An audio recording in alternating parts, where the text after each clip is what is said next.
This is a long story, so bear with me. This is a story from my uncle's life. So all rights reserved to him. It's in first person told by my uncle. Here we go. This is not a conventional ghost story. It has a paranormal entity involved in it, but it turned out to be a noble one as I found out.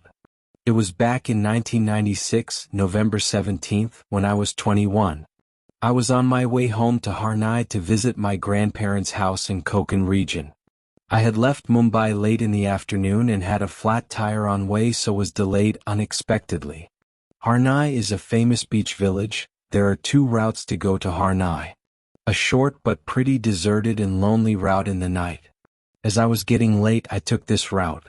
It was about 11:30 p.m. when I was on the route. I was surprised to see a girl waving her hand to my car.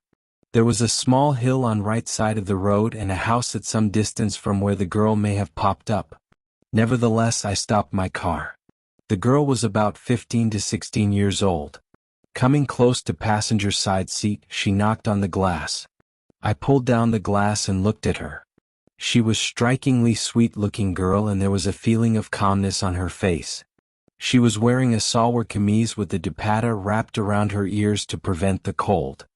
I asked her what was the matter, to which she replied, "I need to go to Anjarl urgently, will you drop me?" I was bored on a long drive of about 7 hours and the delay anyway, and since Anjarl was on my way, I decided to give her the ride. At least I have found someone to talk to than just listening songs and driving.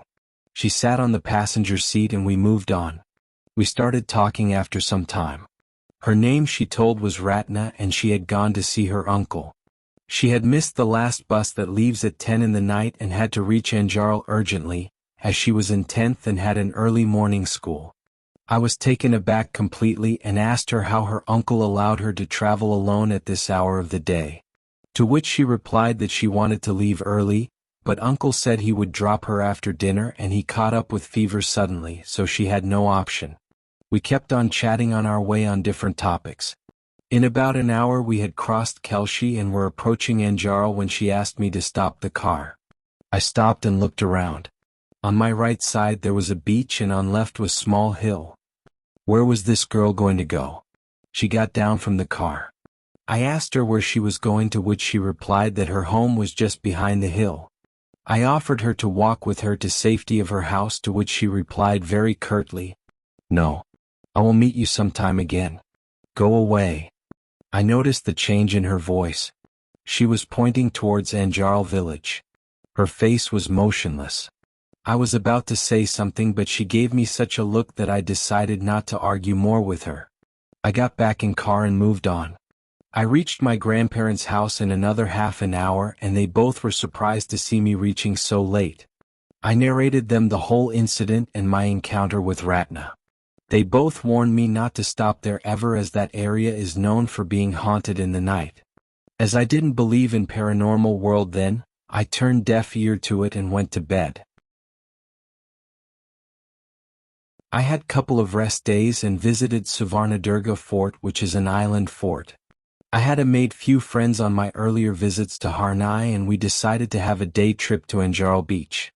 After some time on beach, as we were relaxing, I saw a figure coming down the hill. It was a man of about 40 coming down on the road. He was surprised to see us, as Anjarl beach is very lonely one. I asked him where did he stay, to which he replied he stayed on other side of hill. Something struck my mind. That was the exact location Ratna had mentioned. I casually inquired about his family, to which he replied, he had wife and 2 sons. No daughter. I asked him if there was another home nearby, to which he replied, his was the only home there and rest all were fields. I asked him if he knows about a girl called Ratna staying nearby. He gave me weird look the moment I asked about her. Ratna was my daughter, she passed away 10 years ago. I had shock of life. I could not utter a word for few moments. Slowly I gathered myself. How is it possible that the girl I met couple of days back was dead 10 years ago? I told him that I had dropped Ratna at that very point 2 nights back. He looked at me weirdly. I narrated him the whole story, how I picked her after her uncle getting ill suddenly and her missing the last bus. He listened to it carefully and told me the other side of the story. Ratna was indeed coming from on the night she had died. His brother, who had got ill, and Ratna had hitchhiked a ride in a car after she had missed the bus. The car had met an accident at that very spot, as the driver was tired and felt asleep while driving. He survived with multiple injuries, but Ratna had died on the spot. I was not convinced still. It was possible that the girl I was talking about was a different girl with same name, Ratna. I walked along with him to his house on other side of the hill. The moment I entered his house, I saw a girl's photograph on the wall with flower garland around it. No doubt it was the same girl whom I had met couple of days earlier. She was the daughter of the farmer who had passed away 10 years ago. As I was standing there, suddenly a thought crossed my mind. What would have happened had I insisted on walking her to the house? How would have she reacted at that? I had met her on November 17th, and to my astonishment, her brother said that it was same day that she had met her end 10 years earlier. I had cold sweat down my spine. I inquired carefully with the family if anyone had encountered or felt her presence ever around, or if anyone had seen her, like I did in last 10 years, to which everyone replied negative. I made few inquiries in Anjarl and Harnai village as well as in Kelshi during my stay if anyone had given ride to a girl from Mandangat. I could not find a single person who had met her ever.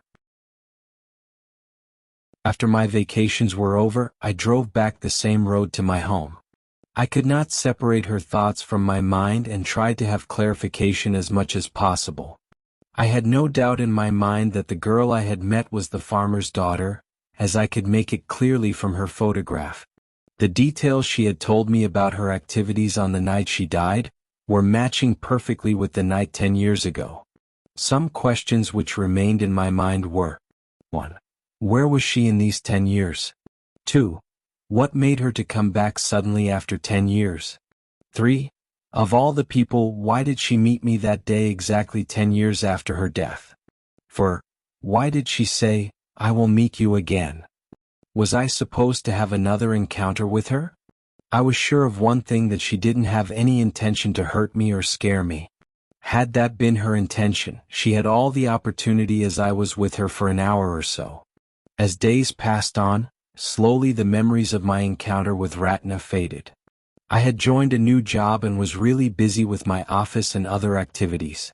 I had not visited Harnai for a couple of years now, though I had met my grandparents when they had visited us in Mumbai. It was very difficult for me to find vacation from office, but this time around I managed to get a week's leave from office and decided to take a trip to Harnai. The moment I thought of trip to Harnai, Ratna's memories came rushing back. Will I meet her again this time? What if I meet her again? What should I ask her? What would she do if I meet her? I was not afraid and was now looking forward to the encounter. I left Mumbai late, keeping in mind to reach Mandangat by about 11 in the night, but this time there was no signs of her. I waited at that spot for 10 minutes anticipating she would make an appearance, but no avail. Thinking that it was a chance encounter, I moved on. Another year passed and I happened to visit to Harnai again, as my grandfather had organized a get-together of all family members at his home. My parents had left earlier and I was supposed to join couple of days later.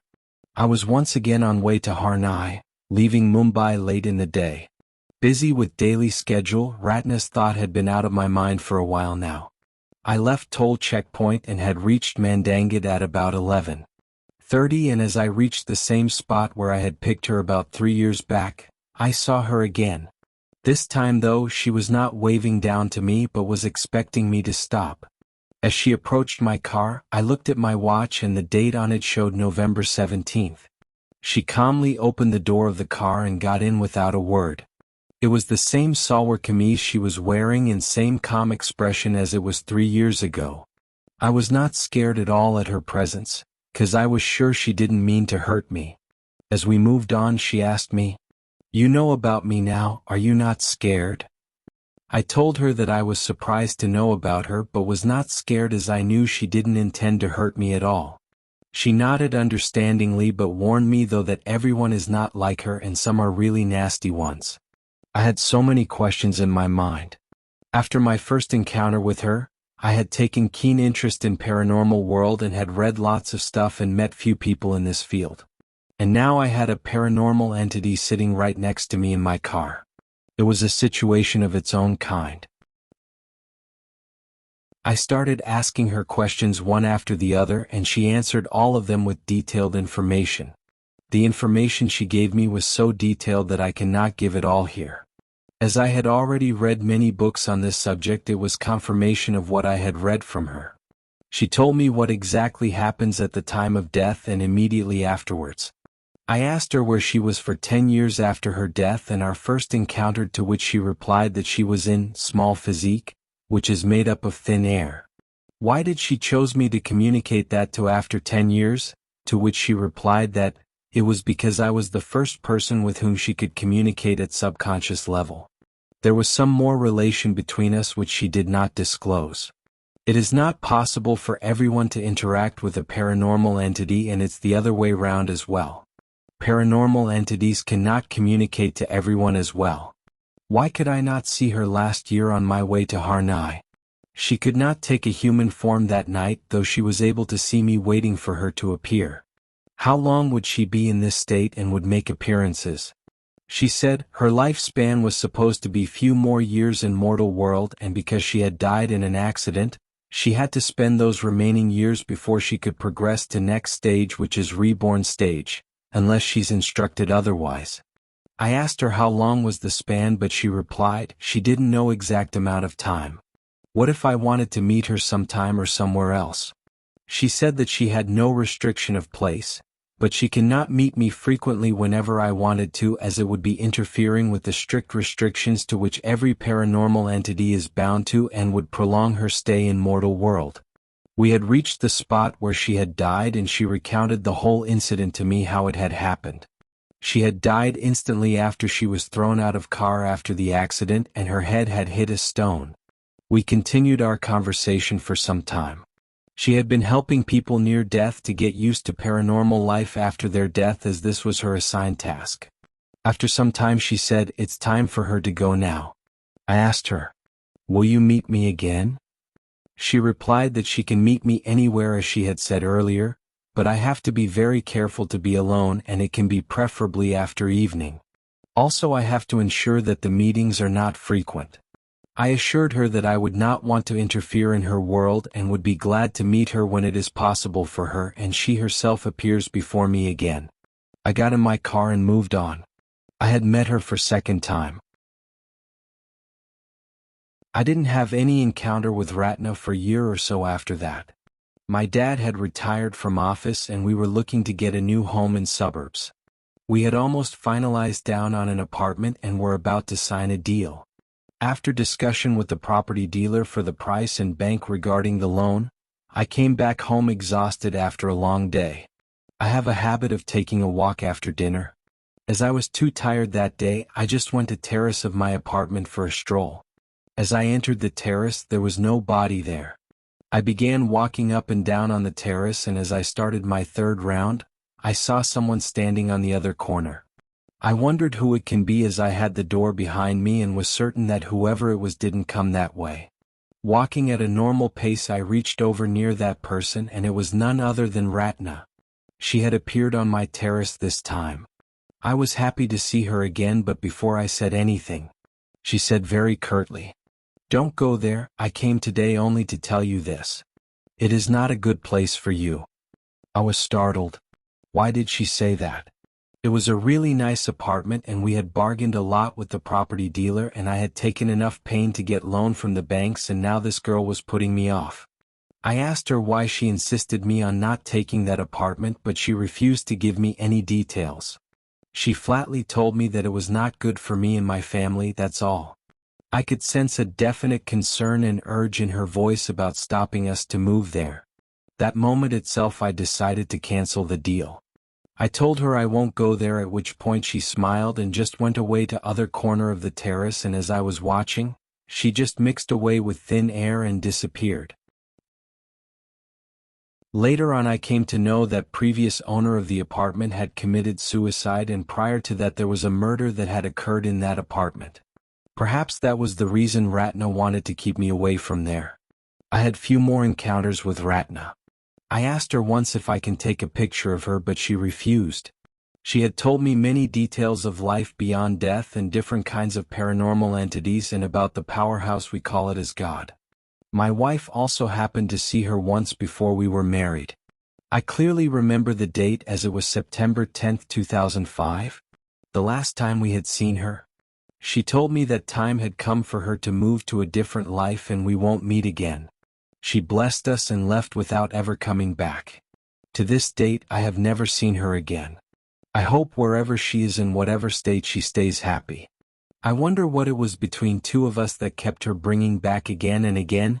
I only guess that there was some sort of relation between us for sure.